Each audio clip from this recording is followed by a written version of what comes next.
Sa susunod na episode ng Sigabo, mas lalong titindi ang tensyon at mga aksyon na tiyak na magpapakaba sa bawat manunood sapagkat matapos ang matinding pagtatalo sa pagitan nina General Ricardo Jacinto at Isobel tungkol sa sususpensyon at kaligtasan ni Samantha Jacinto, magpapatuloy ang maitim na balak ng mga kalaban upang tuluyang patahimikin si Samantha habang si Lee naman at ang kanyang mga kasamahan ay hindi mag-aalinlangang isakatuparan ang kanilang banta kahit pa magkaalitang muli ang pamilya Jacinto.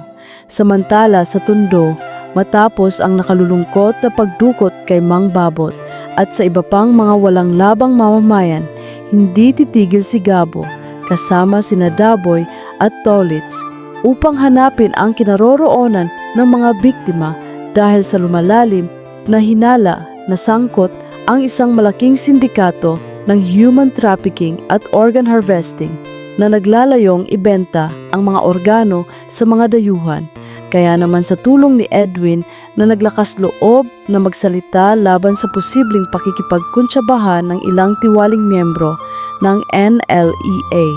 Buong tapang nasusugod sina Gabo gamit ang lumang jeep patungo sa kuta ng mga armado. At kahit walang dalang sapat na sandata ay nanaig pa rin ang pagnanais nilang protektahan ang pamilya at kapitbahay.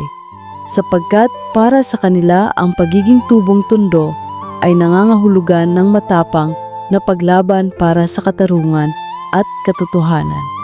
Kasabay nito ang paparating na malaking bakbakan laban sa grupo ng mga Zapra at kay Mr. Chan ay lalong magiging komplikado dahil sa pagpasok ni Betchay bilang bagong tagapamahala ng Virgin Bar habang ang mga lihim ng nakaraan tulad ng pagbaril sa ama ni Gabo ay magsisimulang mabunyag ng tuluyan na magtutulak kay Gabo na tanggapin ang isang napakadelikadong misyon at kumuha ng malalakas na kalibre ng armas upang harapin ang mga lumalabag sa batas at iligtas si Samantha mula sa bingit ng kamatayan bago maging huli ang lahat. Kaya siguraduhin huwag na huwag ninyong lilimutang i-like ang video na ito. Mag-iwan ng inyong mga komento at pananaw sa baba ukol sa kung ano sa tingin ninyo ang mangyayari kay Gabo at Samantha. At mag-subscribe sa aming channel kasama ang pagpindot sa bell button para laging maging updated sa mga pinakabagong recap at theoretical analysis ng inyong paboritong teleserye.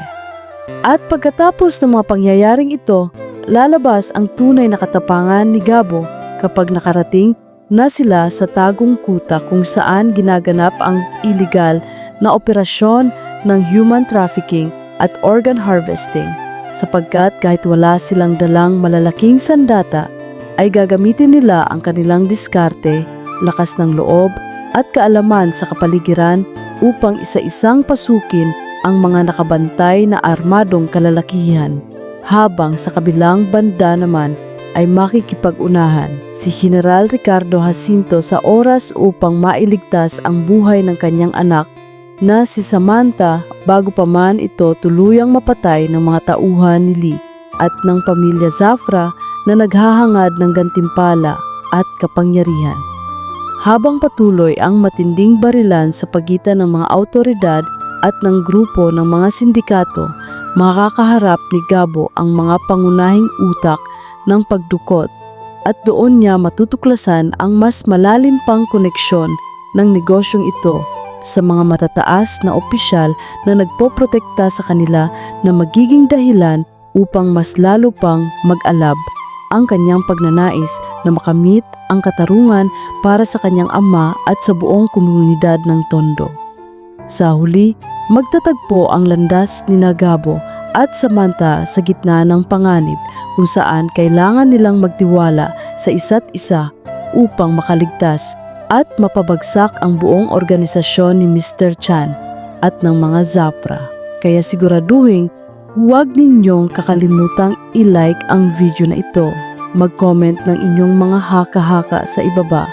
at mag-subscribe sa aming channel para sa marami pang update at pagsusuri ng mga susunod na episode. Matapos ang matinding sagupaan at ang matagumpay, ngunit mapanganib na pagtakas ni Gabo at Samantha mula sa mga kamay ng sindikato, mas lalo pang magiging komplikado ang mga kaganapan dahil hindi papayag si Mr. Chan at ang pamilya Zafra na mapahiyan at mabigo sa kanilang mga maitim na balak. Kaya magpapadala sila ng mas marami at mas armadong mga tauhan upang tugisin sina Gabo sa mismong puso ng Tondo. Habang nagtatago at nagpapagaling mula sa mga sugat na natamo sa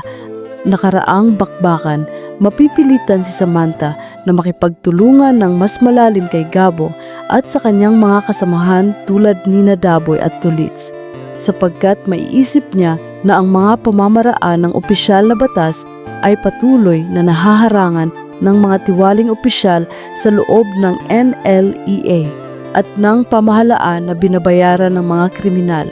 Sa kabilang dako, si General Ricardo Jacinto ay magkakaroon ng malaking pagtatalo sa kanyang sarili at sa kanyang asawang si Isobel dahil sa kanyang mga maling desisyon sa nakaraan na naglagay sa buhay ni Samantha sa kapahamakan. Kaya gagamitin niya ang lahat ng kanyang natitirang impluwensya at kapangyarihan upang labanan ang mga Zafra mula sa loob ng militar kahit na ito ay